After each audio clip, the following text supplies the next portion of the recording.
Hi everyone and welcome back to the channel. Today I thought I would do a video not of how to wire wrap, but what you might need, as in tools, in order to wire wrap. So I have got an old video which goes through some of the tools that I use. Preferences change, things change, and new tools come along. So I thought I would do an updated version. If you're new to wire wrapping, then I will cover what the basics are, and then obviously as you progress I will go through some things that you might find useful, obviously as you start to delve into slightly different designs and weaves and things like that. So I think first and foremost, obviously one of the main things you're going to need is a good set of cutters. So I have two sets here. These are the ones I use most of the time. These are from RS Pro. Maximum cut on these is 1.3 millimeters, so they don't tend to do like the big thick heavy wires. I've also got another pair here which are a little bit finer, so they do up to 1 mil of copper wire. Both are absolutely suitable and both are flush as well. So what that means is one side is flat and the other side is angled. So when you do cut a piece of wire, you know, you're always going to want the flat side towards your pendant, so you can get a nice flat cut, which is then going to obviously sort of sit into the design much nicer. So first and foremost, a nice pair of flush, easy to use, nice cutters. Getting spring-loaded ones is much nicer, because then you don't have to sort of have extra fingers doing extra things. So get yourself a nice pair of flush cutters, and I will try and link to these in the description below. And obviously if you have any preferences that you like using, then by all means please drop them in the comments as well. Let me know what you like to use, where you get your tools from, and yeah, let's have a chat about it. So I've got these on my chain nose pliers that I use quite a lot. They're really light. I think these ones are from Hobbycraft. Just because I needed a new pair and that was the closest, quickest place to go and get some. But they are really nice to use, very light in the hand, and again they are spring loaded, so when you're doing it, they doing the you know, the thing, they're going to bounce back really nicely. Same with these smaller round nose pliers, which are really good for making sort of twirl details or spirals or curls and things like that. So they are both from Hobbycraft. Again, I will put the links below. Just they're all from different places. I've got so many tools sort of stacked up that I don't use anymore. Probably one of my favorite pieces of equipment is the flat nose pliers. These ones I think I got from Amazon, I think. Again, they're spring loaded. I've got about 4 pairs of these, just because I use them so much in pretty much every design that I do, that I go through them at quite a rapid rate. So a good pair of flat nose pliers is really important. These are obviously really useful for if you're doing kind of this detail and you want to flatten it off, or when you're just starting to secure the bail in, you can sort of give everything a bit of a squish, tighten it all up. For straightening wires, nylon nose pliers are brilliant. So if no one has ever told you how to straighten a wire, all you're going to do is just get a long piece of wire and you just run the nylon nose pliers along it, and it just starts to straighten it out. These are, I don't know where these are from actually, PTL Prestige Tools. So I think these are from Amazon again. I'll have to have a look, but yeah, so these, I will put a link to some good ones in the description. With these, what you quite often get is different replacements for this as well, because over time they start to groove and mark, so it's always good to have replacement heads for these. Another one I use a lot of is my Twizzler. So this is very simply, you just put your wire in, you tighten it up, and it just gives you something to grip when you're twisting the wire to get that twisted effect. These are absolutely brilliant. Just save your fingers, no end of trouble. And then we've got bail making pliers. So you can use just normal round nose pliers for making a bail, but I do prefer these ones because it's got different sizes, and you can just kind of make up your mind as you're creating a pendant which size you want to use. Again, the smaller ones can be quite good for creating sort of spiral details. But yeah, generally these are again an Amazon special, I think. So I will put a link in the description below. One thing I have learned over the years is tools are great, you need them, but you don't need to spend a fortune on them. My father-in-law bought me a little box of tools for Christmas, actually, and that was just something off of Amazon that he found, and they're brilliant. They're absolutely fine. Mandrels, these are obviously different shape mandrels. Again, they come in a set. These are very useful for shaping, say like the base of a round pendant.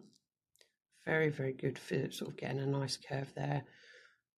And of course, you've got lots of different shapes. You've also going to have, I've got ring mandrels as well, but these are, I just use these for shaping the bottom of a pendant. It doesn't really matter what size the stone is because you've got so many different variations. But these do come in sort of round, triangle. I think there's a square one. Yeah, there's a square one as well. So they come as like a little set that you can use. Again, I think they were from Amazon, I think. So we've got that mandrel. We've got chasing hammer. So again, this is good for obviously flattening off wires, also for firming up any frames, but you are going to need a block for hitting onto. You can't just hit onto any surface. These quite often come as a set, but you can pick and choose. You know, you can buy a block, you can buy the hammer, so you can buy things separately. So they're a good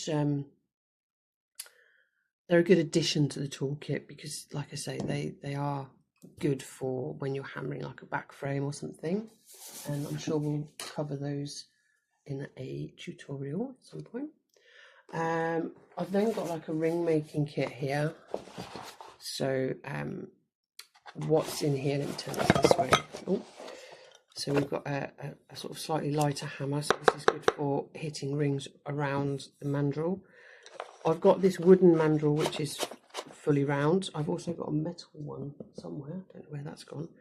And then I've got these two which have got all the sizes down them, but they have this this sort of recess in them on both sides, which can sort of misshape the wire. But if you've got a bead setting in the ring, then this can actually be quite handy. And there's me not looking what I'm doing. There's the metal one. It's literally right in front of me.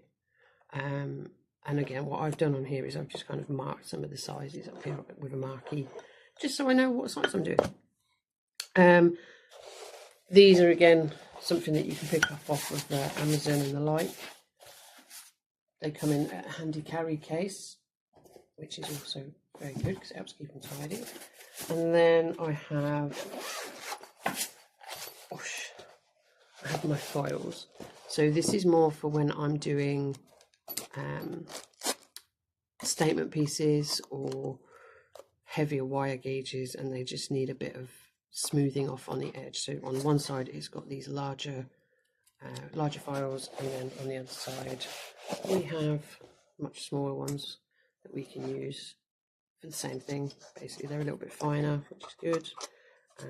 But yeah, obviously they're very useful for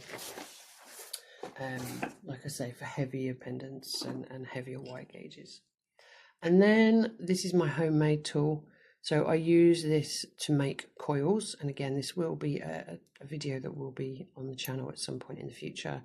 So basically we use this to wrap the coil around and then we can slide it off, but it just gives us something that enables a base on it. But because we have this little handle at the end, it just allows us to twizzle it much easier without putting too much pressure through the fingers, which is very appreciated.